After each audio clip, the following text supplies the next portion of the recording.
All right, we are back for another comments review video here at Pop's Block Shop, and just going to go through comments that we received on our last few vlogs and see what everyone's up to, what I'm up to. It's Wednesday, October 14th today. I just had a 4-day weekend again. I had a 5-day weekend, then I had a 4-day weekend. Don't worry, I only have 2 more days off the rest of the year besides Thanksgiving holiday, and then Christmas, and then New Year's Day is the next year. So Leg Bro stopped by and said Saturday morning at 5:30 a.m. You are in need of repair, my friend, because something ain't right. It's just my normal wake up time, honestly. And I always say it's temporary. You work hard now to not work as much later, but we'll see how that goes in the future. I'm just trying to get ahead as much as I can, and I try to work as much as I can while the other members of my family sleep. So I have most of the Saturday to hang out with them and do fun stuff. So I don't want to work every Saturday. It is fun working the Lego stuff, but so I try to get it done as early as possible. That's the reason behind it. And then I also said I felt the removal of your wanted list. Yep, definitely. I have restored it, and it feels great to see the number is so low right now after I placed an order, a really big order. And it's crazy how low it is. We'll see that in the next vlog or the one after that. This Friday or Monday, I don't know which one will actually make it in. I would love a 1-minute shop to do drop type of thing in your basement. Yes, I'm sure a lot of people would. There's a lot of basements I would like to do the same thing in too. Sounds like fun. And then Michael said, every time you look for Lloyd, he's laying down or sleeping on the job. Yeah, I think he was overworked for 13 weeks, is what I said. He was not quite ready to keep going. He wanted a vacation, so yeah. Alex said, love your vids from Liverpool. Keep it up. Thank you. Cynthia said, deleted the wanted list. Oh no, start over, but I get it. Mine is small, but it's hard to manage sometimes. So proud you did it. Yeah, it's not that it's hard to manage. It just seems like I'm buying, and I go to a store, I get things, and I'm like, I don't even need that. So I just wanted to start over and make sure I'm only buying things I actually do need for now, because I have so much minifig stuff and bags and accessories that I need to go through. It'll help me to, I guess, motivate me to get the stuff that I already have instead of spending more money on stuff that I don't need at the time. Obviously, it's just an investment, whatever I do buy.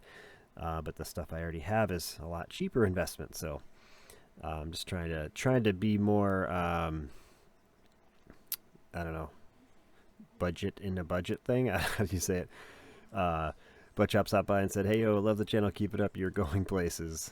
And then, yes, you are a great inspiration to me. Thank you. Definitely one of the first people I started watching on YouTube here in the Lego community. So thank you for being a great friend. Matt's Campfire said, love the new driveway. I work for an excavating company, and we can install a new driveway in just a few hours as well.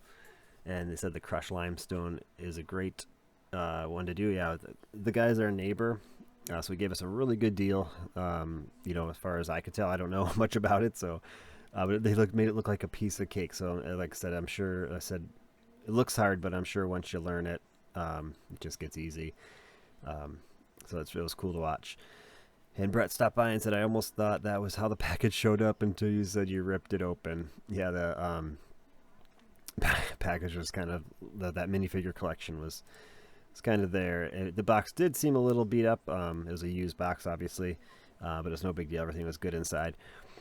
And then 2172 Bricksack said, nice call on the wanted list. Thanks for continuing the vlogs. Great to have on in the background to learn a thing or two while building or partying out. Yeah, I said I've been wanting to do that for a long time until, so then I said, wait till the next vlog. It has been redeemed and it feels good, like I talked about a minute ago here. So I think it's continuing the vlogs. I do take breaks from now and then. It's just, it's good for me mentally just to take like 2-3 weeks off of recording. It was weird when I first took a break there in, I don't know, late August, middle of August. I felt like I needed to narrate a lot of things that I didn't, and it felt like there's nobody in the room with me. You said the same thing. Have it on in the background while you're doing things. I almost think that's how I work. I was like in a mode where I work, where I talk about what I'm doing. It was really weird for about 3 or 4 days, but it was good after that. Butt Job also said, pretty sure I am the most knowledgeable collector in your life. Derek, or is it Derek? So it is this if you want to. Doesn't bother me. People have been spelling my name different my whole life, so it's one way or the other. Um, yeah, I know he's very knowledgeable. He comes to my booth and goes through the parts, and he's just like, "Oh, there's old space stuff. You shouldn't have this in here." Like, I don't know. I'm not that knowledgeable. I mean, I'm still learning a lot every day, but. And I told him I'm sending 50 pounds of bulk for him to sort for me. He needs it back within 48 hours, so I hope it should be here today. Mountain of Bricks, nice video pops. I recently purchased some things for myself with my store's money. It's very rare that I don't reinvest the profits. What percentage of your business earnings do you reinvest? So this is the thing. I just checked my timeline. In 4 years, I'll be on Bricklink on 10/20/16 is when my store was approved. And I would estimate that 80% I probably invested profits for the first 2 years or so. And then the third year I didn't invest as much. We were paying off a lot of things, try to make this a reality of selling this full time. So now I'd estimate 60 to 70% on average. Some months I buy like $1,000. Some months I buy $4,000 to $5,000 worth of stuff. So each month is having a regular job helps to be flexible that way. But I tell you, if you're trying to do a Bricklink store and you don't have much inventory, it takes a long, long time to get to this point. A lot of hours. So I always see that or hear that, like, this may look easy what I do or what other Bricklink stores do, but it takes a lot of time and a lot of money to invest. So I have a lot of money invested in it, and it's all money that it's from profits. It's not, none of my own money went into it other than the first, few $100 to start buying stuff. So that is the best part about it. If you want to go slow, I didn't want to go huge. I just took my time, and now it's they call it a well-oiled machine. Some will say that it just works itself out. I keep adding stuff when I can, and it keeps growing. So it's great. And Carl said, I'm one of those persons at Bricklink that buy only used parts, the classic vintage parts I look for my classic space and classic town setup. Mainly excellent videos always. So yeah, it's strange to see a order come in with all used parts in Bricklink, and it's like 30 lots. So like, whoa, it's just different. You don't see that all the time. And I love parting out the old sets that I get brand new, like the old Slave one I did. That was brand new. It just the box is all beat up. And I've done a Harry Potter one that had old colors in it. So it's a lot of fun. I like having the variety in the store as well. So, and then thanks for the chick update. You're welcome. I'll try to get another one in a video coming up here. Assist Official said, does Bricklink automatically set the shipping prices if you have had set them up in your shipping settings? They don't calculate the actual rates. You have to manually decide what rates you want to charge or invoice somebody. I'm not, I haven't even looked at it in probably 2 years, so I may be wrong. So I'm asking the wrong person, honestly. I just do a flat rate shipping and then free shipping. The most you would ever pay in my Bricklink store is $3.50 for shipping. Same for my Brickowl store. So I like to keep it simple so everyone knows what's going on that come to my store. That's the best advice I can give you. Keep shipping simple. And people will, I've left multiple stores because I don't know what they're going to charge me, and I don't know, if it's going to be a lot or not. So that's some advice there. Yeah, but Brickowl does like the actual rates you can do or something like that. But I don't do that. So, he just said something after I didn't see. Also, do you know if you get as many sales if you don't use PayPal? By that I mean using MasterCard on site and Stripe. I choose to be simple and just keep it on PayPal. I do have a Square reader and stuff, and I guess you can do that through them. That I thought about checking out because PayPal is good, but yeah, then you got to get stamps.com or something to do labels. So PayPal I keep because it's just easy to do shipping. I need my time. For me. I mean, I might be able to save by doing a couple other sites, but my time is valuable as well. So I just keep with PayPal, make it easy.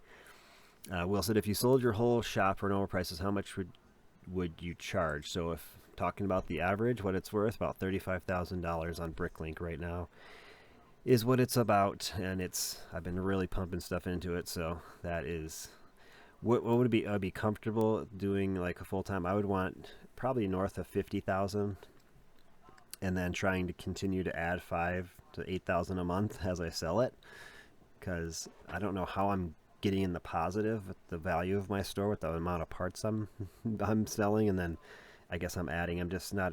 I just don't. It doesn't seem like I'm adding a lot when I'm only parting out a few sets a week. But I'm making some positive ground. It was worth about 22,000. I remember when I started my 13 weeks off of work. So I've really added a lot, and I've been selling a lot. So it is it's going great. That's all I can say.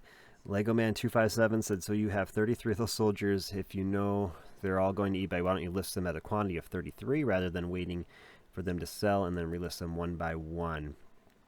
So yeah, and it had some responses for me. Selling individual, more profit, business, business, business, in a Unikitty voice. I guess I could have tried that. So and then Lego Man said, call me stupid, but how? Clearly I don't get business, business, business. And then another response from Will, you make more when things are scarce. So the less shown, the better. People say, oh, there's only one left, and they buy it. Yeah, that could be true in a way. And then the eBay algorithm will always promote list items that are listed as one higher in the result than people with hundreds. So I didn't know that. So that could be the case as well. But it's the way I like to do it because I diversify more or less. I put probably 10 of those guys actually on Bricklink. I made different characters, 10 different ones, and put them on there. And I also put some of my convention stuff, and then I have extras for eBay as I relist them. I probably only kept 8 of them for eBay in the end, or maybe 12. I don't know. Some of them were actually damaged, so I had to get rid of some stuff. But I like to diversify, so I have 3 different platforms I sell them on, so that's why. Definitely do not like to sell huge lots, usually 2 to 4 items at the most. Like Chima, I'll put in lots of 4 or 3, just because I want them to sell faster. I mean, I could have like all the Chima characters up for sale, but a lot of them just don't sell, and they're not for the prices anyway. Hunter said, I don't know if it would work, but GameStop's website has some Lego sets around 70% off. The only problem is they say that you can't deliver, so you can still price match at Target. Yes, I've had many people say that. And then, yeah, it does work depending on who you talk to at Target. Like, I've had a Walmart price match, and everyone's like, they don't do that anymore. But the person that I had did do it. So I just live too far from a Target to take advantage of it. So, and where are we at now? Vlog number 63. Michael stopped by again and said, after watching your videos, I'm convinced that the youth of America is not being fed enough because they're eating the Lego pieces. And I said, yes, it's a very odd phenomenon that has been sweeping the world for decades. It just never ends.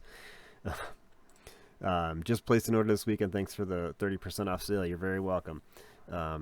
It's much appreciated, and I did put a clip in a future vlog, so thank you so much for that. That's what I say in most of my right here. I say you can support this channel by shopping at our online Lego stores. That's all, if you want to. You don't have to.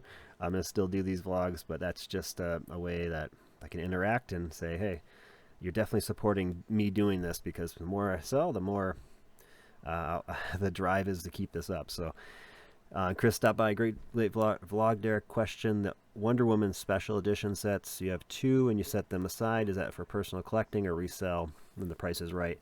And he also said I don't know how to say this, Kashyyyk troopers you got in trade are really nice. They sell it well on eBay.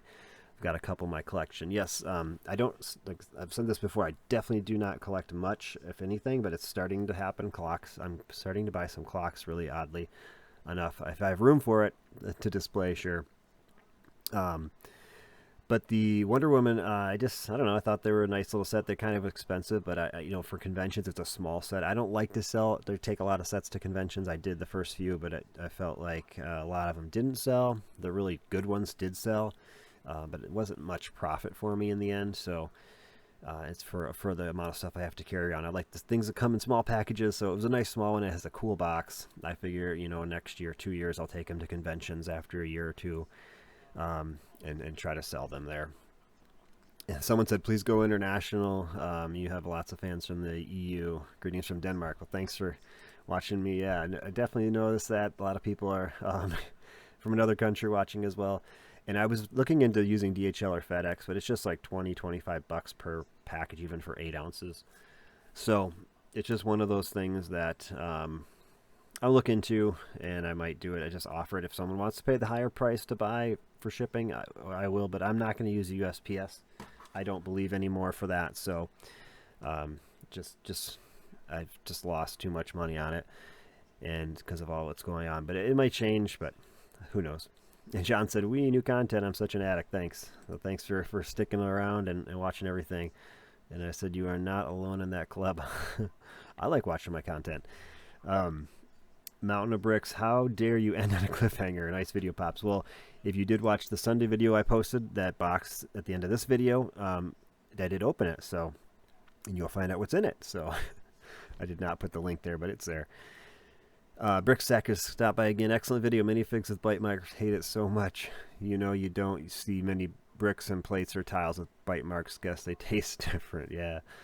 I responded to that in a future comment here. And then Matt's Campfire said, another excellent video. Thanks.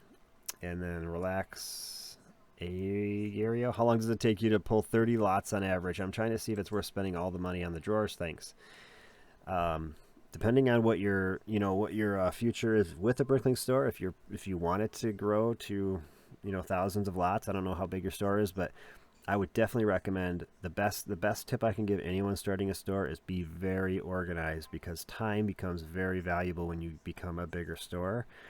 I mean, I wouldn't consider myself a big store. A lot of people may say that it is, but a bigger store has employees. I'd say I'm a medium-sized store. Definitely, compared to others I've seen. I don't know what my rank is for parts and sales. I don't know how to look that up, or don't really want to know. I just want to keep on going with what I'm doing, not get too in my head and I need to get bigger, because if you get that in your head, you need to grow bigger and have more sales. It just kind of weighs on you. It just comes in an obsession with Bricklink. I noticed that, and it's hard to get out of that mode. But anyway, I've timed myself before in multiple of the vlogs, so I've done like 150 to 180 lots per hour, or maybe it was more than that. I don't remember exactly, but if the quantities are lower, I can do that fast. When the quantities are like 25, or say there's 25 of each part, 30 lots, it'd probably take me about 20 minutes. So if you're asking my opinion, invest in drawers. Depends on the size of your store, but I would definitely lean toward yes. For sure. So, and Alex said, how do you keep track of you have a sale on eBay? So I never cross list anything. My convention stuff separate, my eBay stuff separate, my Bricklink store separate. So nothing, I never have to go to sites and take stuff down because it's sold somewhere else. So I have 15 bins behind my desk here that have all my eBay stuff organized by themes and alphabetical. So that is how I do it. And Lake Bros also said, infamous bite marks. I never got that. Not once did I put a Lego fig in my mouth as a kid. And then Michael said, I wonder what they taste like. And I do understand the heads. My daughter was here just the other day trying to build some Halloween figures, and she couldn't get a head off. And she asked for my help, and I said, thanks for asking for help, because they have before done that when younger, before I started all this, they would do that, and a lot of them got bite marks. It's just because they can't take the figures apart, and probably sometimes with pieces that happens too. I don't know. But that is it. Thanks again for stopping by. It was nice chatting. We'll catch you guys on the next one.